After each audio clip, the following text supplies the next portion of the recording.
حضرت علی رضی اللہ تعالیٰ عنہ کی خدمت میں ایک شخص آیا اور دست ادب کو جوڑ کر عرض کرنے لگا، یا علی، کیا نیند میں انسان کی روح جسم سے الگ ہوتی ہے؟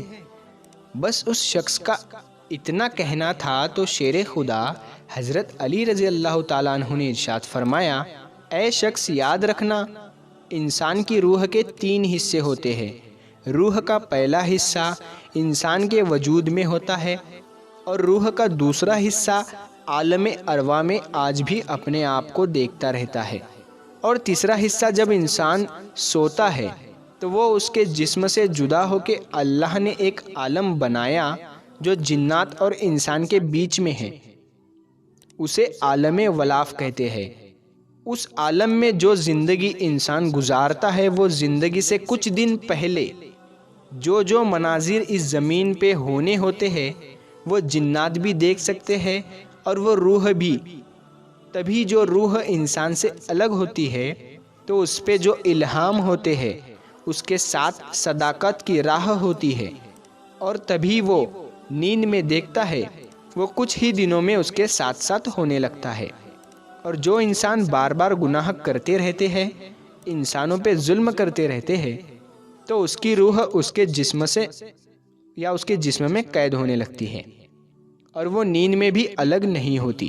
اے شخص، یاد رکھنا، اللہ نے ایک علم پوشیدہ رکھا جس کو علم نائلہ کہتے ہیں۔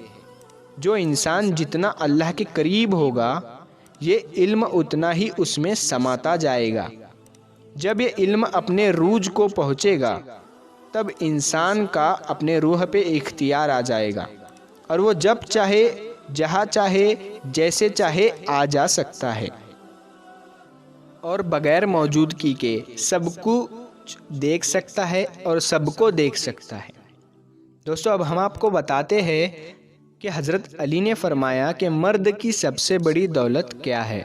حضرت علی رضی اللہ تعالیٰ عنہ کی خدمت میں ایک شخص آیا اور عرض کرنے لگا، یا علی، اس زمین پر مرد کے لیے سب سے بڑی دولت کون سی ہے؟ تو حضرت علی رضی اللہ تعالیٰ عنہ نے فرمایا کہ اے شخص، اس زمین پر مرد کی سب سے بڑی دولت ایک باکردار بیوی ہے۔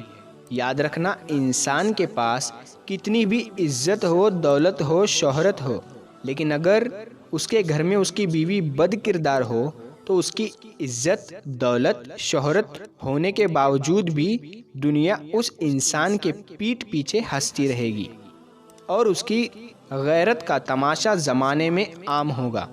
اے شخص، اللہ نے مرد کے لیے اور عورت کو عزت بنا کر بھیجا، تبھی عورت کے ساتھ صرف عورت خود نہیں کہ پورا گھر جڑا ہوتا ہے۔ ایک عورت اگر بد کردار ہوتی ہے تو زمانہ صرف اس عورت کو نہیں بلکہ اس کے پورے گھر کو بد کردار سمجھتا ہے۔ میں نے اللہ کے رسول سے سنا کہ مرد کی غیرت کا اندازہ اس بات سے لگایا جاتا ہے کہ اس کی بیوی بد کردار ہے یا با کردار۔ تو دوستو، آج کی ویڈیو میں بس اتنا ہی، ملتے ہیں اگلی ویڈیو میں، تب تک کے لیے السلام علیکم، اللہ حافظ۔